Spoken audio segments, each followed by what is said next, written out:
हा महत्वाचा प्रश्न आहे. आपण गाव तिथं स्मशानभूमीचा आता उल्लेख केला.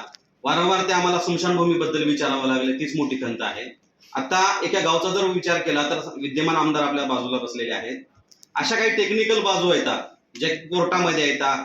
तिथं परत मग ते निधी पण मंजूर केला की त्यांचं असं म्हणणं आहे प्रशासनाचं की आम्ही भोगवाट्यावरती तिथं बांधकामासाठी निधी उपलब्ध करून देणार नाही.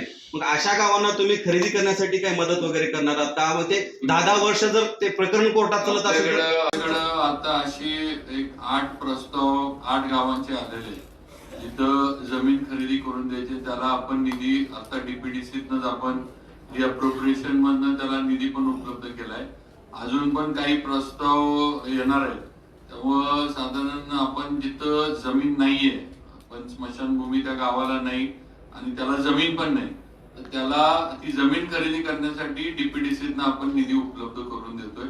फक्त ते प्रस्ताव आले पूर्ण होऊन की आपल्याकडनं निधी त्यांना मिळत, म्हणजे शेड वगैरे होईल ते तर चालूच आहे, पण जिथं जमीन नाही त्याला आपण निधी उपलब्ध आता 8 गावांच्या स्मशानभूमींना आपण आताच्या रिअप्रोप्रिएशन मध्ये निधी उपलब्ध करून दिले. असे गाव समाविष्ट होतील का त्याच्यामध्ये? हो, 100% होतील. आता जेवढे आपल्याकडे 8 प्रस्ताव आले जिथं नेगोशिएशन होऊन जमिनीची काही किंमत असेल ती ठरवून त्या 8 यांना आपण निधी उपलब्ध करून देतोय, राहिलेल्यांना पण मिळवून देतो. सर, माझा आणखी शेवटचा प्रश्न आहे. आपण जिल्हा परिषद शाळेबद्दल बोललात. अनेक शाळा अशा आहेत की त्या शाळेमध्ये स्वच्छ पिण्याचं अजून पाणी मिळत नाही. आपण शौचालयावरती बोललात. अनेक ठिकाणी असे किचन शेड आहेत ते की आज पडायच्या स्थितीमध्ये आहे. त्याची काय परिस्थिती आहे सर?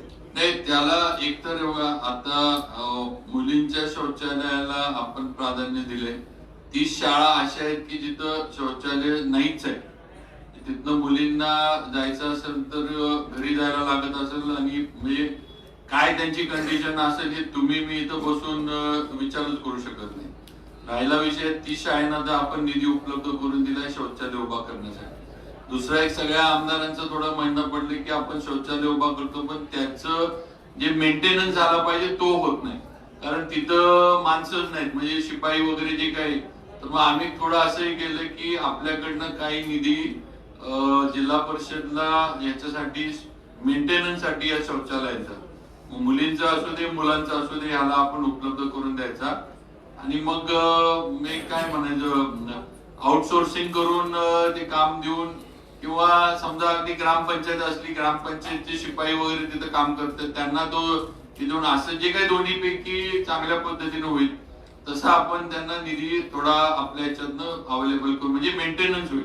म्हणजे मग पाणी नाही, स्वच्छ नाही, हे नाही, त्याला अशा पद्धतीनं मेंटेनन्स झालं की या गोष्टी होतील. आणि राहिला विषय शेडचा वगैरे तर सीओ साहेबांनी थोडं साहेब आपण त्यांना पण मी देतो सूचना की त्यांनी असे शेड जिथं पडायला वगैरे आले त्याचं पण हे करावं, ते पण आपण दुरुस्त करू.